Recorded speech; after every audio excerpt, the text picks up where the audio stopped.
Hey everyone, Sky here to discuss Spider-Man: Far From Home, starring Tom Holland, Samuel Motherfucking Jackson, Jake Gyllenhaal, Marissa Tomei, Jon Favreau, Zendaya, Jacob Batalon, and Tony Revolori, and directed by John Watts. And yes, I did say Mother Flurkin. And I'm never letting that go, Captain Marvel. I'm sorry. Whenever he shows up in a movie, I'm going to just... Not in the Tarantino series or anything R-rated, but if he's under something in Marvel, I'm going to just call him Mother Flurkin or Flurkin Jackson or whatever that line was from Captain Marvel. So, I should say this now. I have seen this movie 3 times. 3 times. And the first 2 times were a crowd cheery, like they were loving this, and the third time I had to take notes, and it was 3D, so I didn't have too many people, I must say. And let's just get right into this movie, shall we?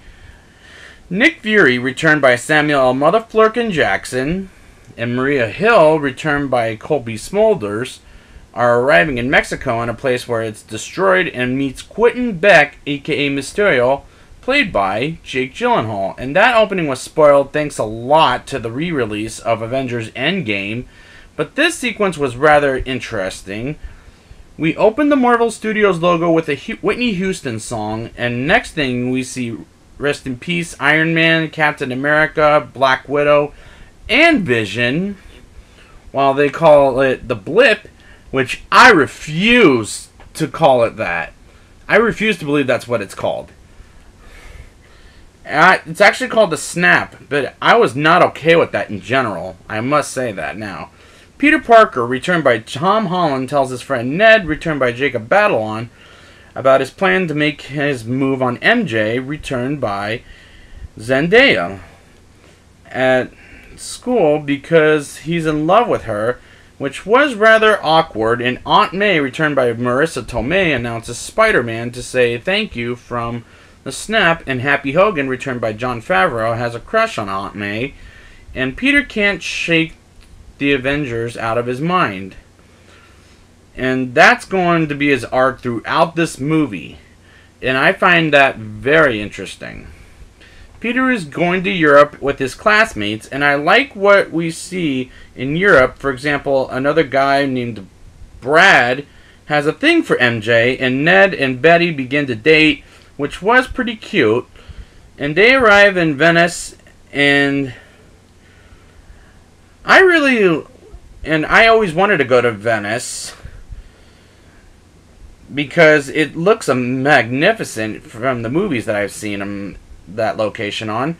And I'm not quite laughing as hard as Homecoming.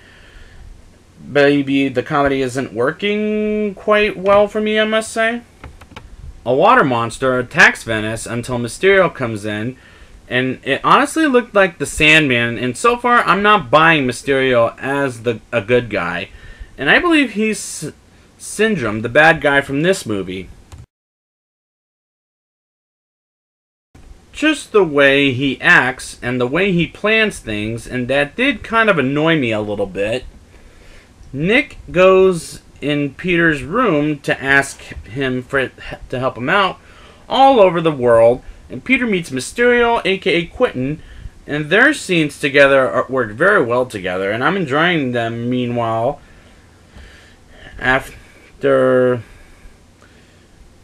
Peter refuses to help Nick, hacks Peter's class trip by riding them from place to place.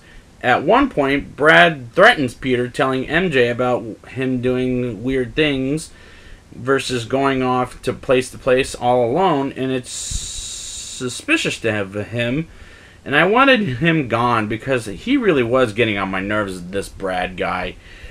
I like the Night Monkey suit, and the way they call it is rather clever.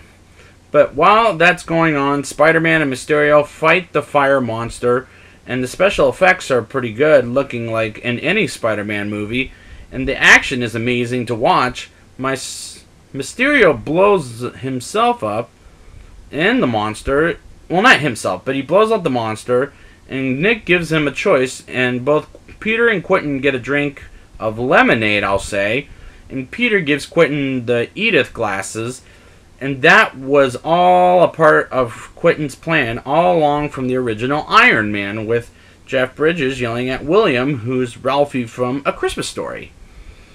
But I know that was coming, unlike Liz's dad being the bad guy in Homecoming. But this moment was predictable for me, because I know Mysterio is a bad guy in general. Peter figures out Quentin's plan was like Syndrome from The Incredibles, like I said. And Peter tells MJ he is Spider-Man. And Peter goes after Quentin. And Quentin realizes he has to kill Peter. And Peter arrives at Berlin, Germany. And sees Nick and goes inside a building. And Peter realizes Quentin is using his illusions. And all of that is really confusing. But I might have to get this on... I might have to get this more when I get the 4K Blu-ray. Like, I didn't understand what was going on with the illusions and projector. Peter wakes up in the Netherlands and calls Happy for help and to pick him up at the gardens. And Peter explains to Happy how everywhere he goes he sees Tony Stark's face, and how they miss Tony Stark. And I like the little quiet piece of dialogue. And Peter creates his own suit and goes to London to save the lives of London, including his classmates. And they split up, and Brad gets told by MJ about taking pictures of Peter in the bathroom. And Ned, MJ, Betty Brant, and Flash Thompson go with Happy in a museum and hide away from the drones, while Peter, as Spider-Man, destroys the illusion drone and beats up Quentin and destroys the drones and comes back to New York and takes MJ one spin as the credits roll. And I like that action sequence. I thought Ned and Betty were going to break up, and they do. And Peter and MJ as a couple are cute together. And I like that ending. And during the credit scene is Quentin telling the whole world Peter Parker is Spider-Man. And a cameo by J.K. Simmons as J. Jonah Jameson was a great callback to the original movies. And after the credits, it's Talos, played by Ben Mendelsohn, and his wife from Captain Marvel, disguised as Nick and Maria while Nick is in space, which I got that was a joke. But I don't get it. I'm not really laughing here. Now it's time for the rating. I'll give this movie a 7.9 out of 10. I know, a very unpopular opinion, but for what I'm about to say here. This isn't quite as good as Homecoming, and the jokes weren't quite working for me, but I like the actors in their roles. Tom Holland does does fit the role very well, and I'm still buying this on Blu-ray, 4K Blu-ray. But if you've seen the other Marvel Cinematic Universe movies, I recommend you check this one out. So I'd like to thank you guys for joining me, and until whenever that next movie comes, Avengers Assemble!